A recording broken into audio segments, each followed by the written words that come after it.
Welcome back to The Explainer. Now, if you picture the current crypto market as this high-stakes, dynamic anime battlefront, well, today's landscape is just pure chaos. We're seeing red flashing all across the board. It's August 16th, 2026, and while Bitcoin is technically holding its ground, it is taking some relentless, heavy attacks from basically every direction. We're talking corporate whales totally offloading, sudden regulatory paralysis, massive infrastructure breaches, and even a surprise challenger entering the arena from the traditional state sector. It is literally a perfect storm of clashing narratives. Okay, let's dive into this mission briefing. We've got 6 distinct battlefronts to cover today. The fear gauge, supply versus demand, the regulatory freeze, infrastructure under attack, state-led digital adoption, and finally, a look at the week ahead. Section 1. The Fear Gauge. So, to establish our baseline power level before the real storm hits, we are looking at a 37 on the Bitcoin Fear and Greed Index. That is a pulsing, bright red indicator screaming fear. Over the last few days, we actually saw it drop as low as 34. Now, this isn't full-blown panic just yet, but it's definitely a deep, hesitant caution. Meanwhile, Bitcoin is quietly consolidating, kind of just holding its breath near the $63,000 mark in what's been a remarkably quiet weekend session. It's down roughly 2.85% for the week, and that post-CPI relief rally that absolutely everyone expected, it just never arrived.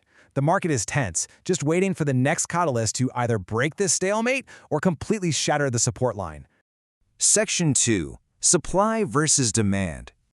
The front lines might look quiet, but beneath the surface, man, some of the heaviest hitters are retreating, and they're creating massive supply pressure.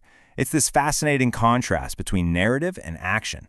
On one hand, you have MicroStrategy's founder, Michael Saylor, still championing Bitcoin as a long-term deep freeze for money, the ultimate scarce asset. But actions really speak volumes on the battlefield. On August 15th, MicroStrategy disposed of 1,690 Bitcoin, walking away with roughly $108.6 million in proceeds.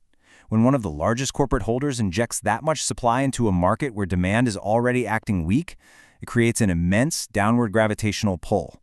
And that lack of demand, it's highly visible when you start tracking institutional movements. We are seeing a distinct, undeniable cooling of institutional appetite. Just look at this. On August 10th, U.S. spot Bitcoin ETFs bled over $144 million. By August 14th, another $57 million rushed for the exit. BlackRock's massive IBIT fund alone saw a staggering $55.5 million redemption in just a single session. The smart money is clearly stepping back from the front lines right now, pulling their capital to the sidelines while they wait out these macroeconomic and regulatory uncertainties. To make matters even harder, this supply imbalance isn't just a Bitcoin problem. It's compounding heavily across the altcoin space, thanks to some major impending token unlocks. Right in the middle of this thin weekend trading volume, YZ is unlocking nearly $36 million worth of tokens. Guys, that's nearly 23% of its entire circulating supply. At the exact same time, Arbitrum is unlocking over 92 million RAB tokens. Hitting a soft market with this much fresh supply, it's literally like throwing fuel on a fire. It demands an immense amount of buying power just to keep prices from crashing lower. Section 3. The regulatory freeze. So why is demand so hesitant to step up to the plate? Well, get this. The SEC was literally a day away from voting on the most ambitious crypto rulemaking in its 90-year history, a 400-page proposal known as Regulation Crypto. It offered 3 crucial, desperately needed pathways.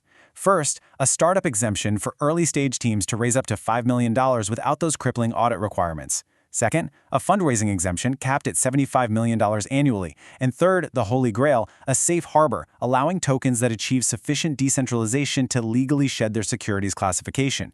This was the roadmap the entire industry had been begging for. And then, at the absolute 11th hour, it vanished. The SEC abruptly canceled the vote, citing an unforeseen scheduling issue. No new date, no further explanation. So, here's the crucial takeaway. With Congress on recess and their own crypto bills totally stalled, this sudden cancellation leaves token projects in absolute limbo. Furthermore, Commissioner Hester Pierce, who's been a massive advocate for these rules, is exiting the agency in November. Her departure threatens to leave the SEC with just a 2-member quorum, which creates unprecedented legal risks for any major future rulemaking. This regulatory vacuum has completely unsettled institutional sentiment, freezing up capital that might otherwise be flowing right into the market. Section 4. Infrastructure under attack. Now let's accelerate the pacing here, because while regulators are frozen in time, attackers certainly aren't. It has been a brutal, rapid-fire week for Web3 security, leaving us with a devastating $37 million in confirmed weekly casualties. We had a massive $25.6 million drain from a single whale wallet, a highly sophisticated $7.9 million cross-chain breach at CoinsBuy, and a staggering protocol-level failure on the Harmony network resulting in an unauthorized minting of 4 billion one tokens. Look, these aren't just isolated incidents. They highlight persistent infrastructure vulnerabilities that actively suppress the risk-on sentiment you absolutely need to drive a bull market. And honestly, the most shocking casualty report of the week is that $25.6 million whale drain. Because lightning actually struck twice here. The anonymous whale who lost $24.2 million back in September of 2023, yeah, they just lost another $25.6 million in a repeat phishing attack. It's a very painful reminder that in the crypto space, having massive capital simply doesn't grant you immunity from poor security hygiene. Incidents exactly like this are keeping both retail and institutional investors extremely cautious. And they'll stay that way until better custody and security standards become the industry norm. Section 5. State-led digital adoption. But while the decentralized crypto landscape is busy wrestling with fear, sell-offs, and hacks, a surprise challenger has entered the fray from a completely unexpected faction. It's a fascinating contrast. On one side of our battlefield, we have the broader crypto market, chaotic, driven by retail and institutional fear, and really struggling with basic infrastructure security. But on the other side, we're seeing incredibly organized, state-led utility. The Indian government just officially launched a central bank digital currency, the digital rupee, specifically to handle massive food subsidy transfers for welfare programs in Chandigarh and Dadra and Nagar Haveli.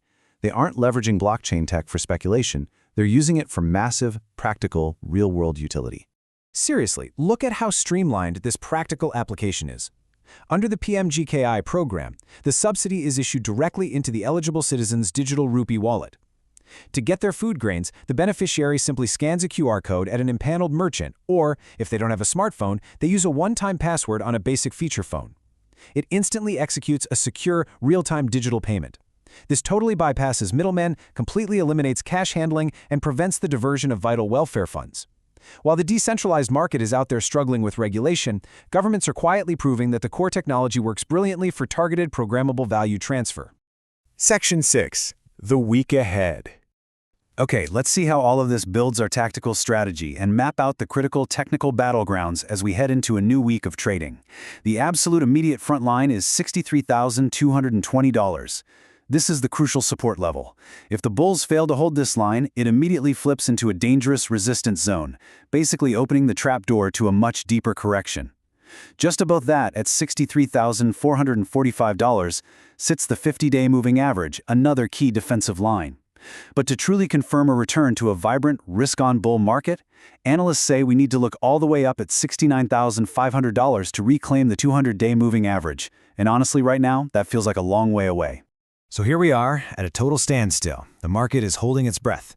The heavy selling from corporate whales, the devastating multi-million-dollar hacks, those abrupt SEC stalls, it has all converged to create this tense, sideways consolidation. We are just waiting for a spark.